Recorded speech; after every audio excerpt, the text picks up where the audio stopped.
masdan ang iyong ganda,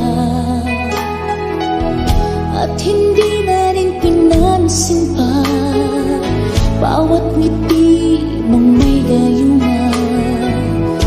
Dahil sa kanap ko, hindi ako iibig sa'yo.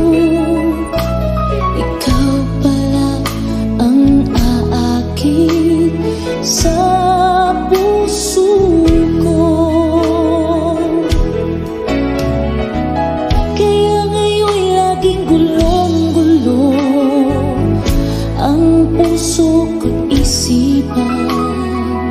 Araw-gabi ay pangarap ka, at sa tuwing na